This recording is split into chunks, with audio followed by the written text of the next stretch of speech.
મહેસાણા જિલ્લામાં આજરોજ સાર્વત્રિક વરસાદ વરસ્યો હતો। ખાસ કરી મહેસાણા, વિસનગર, ઊંઝા, જોટાણા, બહુચરાજી સહિતના જે વિસ્તારો હોય છે તેમાં વરસાદ જોવા મળ્યો હતો।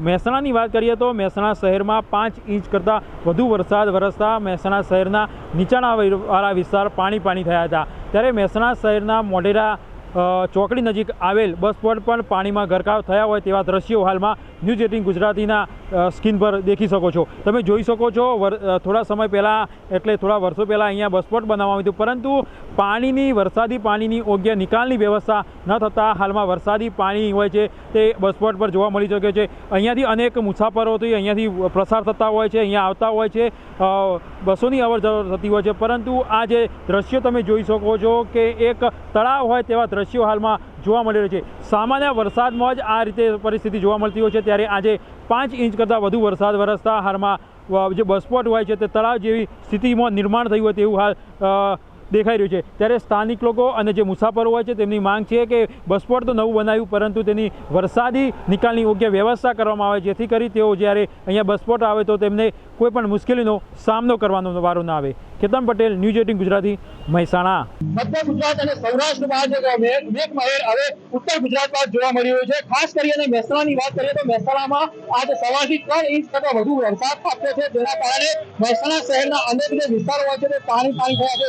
આપણે મહેસાણા શહેરના મોઢેરા રોડ પર પહોંચ્યા છીએ। તમે જોઈ શકો છો 3 ઇંચ વરસાદ વરસતા અહીંયા નદીઓ વહેતી હોય તેવી પરિસ્થિતિ જોવા મળી રહી છે। તમે જોઈ શકો છો કે મોઢેરા રોડ પર અહીંયા જે સ્વામિનારાયણ મંદિર આવેલું છે તેની બાજુમાં મોટું તળાવ હોય, નદીઓ વહેતી હોય દ્રશ્ય જોવા મળે છે। અહીંયાથી અનેક વાહન ચાલકો આ પાણીમાંથી જવા મજબૂર બન્યા છે, કેમ કે આ મેન રોડ કહેવાય છે। તમે જોઈ શકો છો હાલ પણ જે બાઇક હોય છે તે નીચે પડી ચૂકી છે। આના સિવાય અનેક જે વાહન ચાલકો હોય છે તે અહીંયાથી પસાર થતા હોય છે, ગાડીઓ બંધ થતી હોય છે।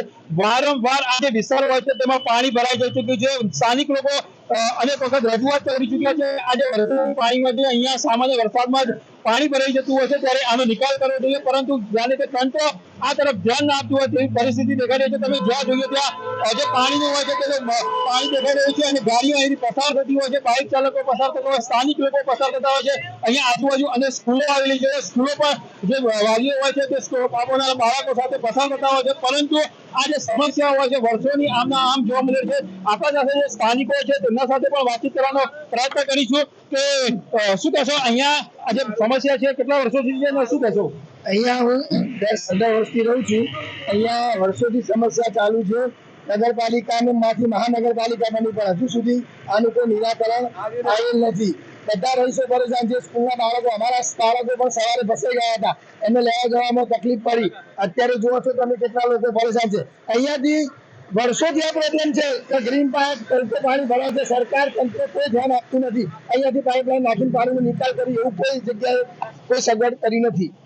ચોક્કસથી જે સ્થાનિક લોકો છે કઈ છે સમસ્યા જોવા મળી છે। આજે મોઢેરા રોડ પર આ વર્ષોથી આ પ્રોબ્લેમ ચાલુ જ છે। કોઈ દિવસ એવું નહીં કે આ પ્રશ્ન નથી બન્યો। જેટલી વાર વરસાદ ફૂલ વરસાદ આવે 5 ઇંચ વરસાદ આવે તે છતાં પાણી ચાલુ સમસ્યા રહેશે, કોઈ સમસ્યાનો ઉકેલ આવતો નથી।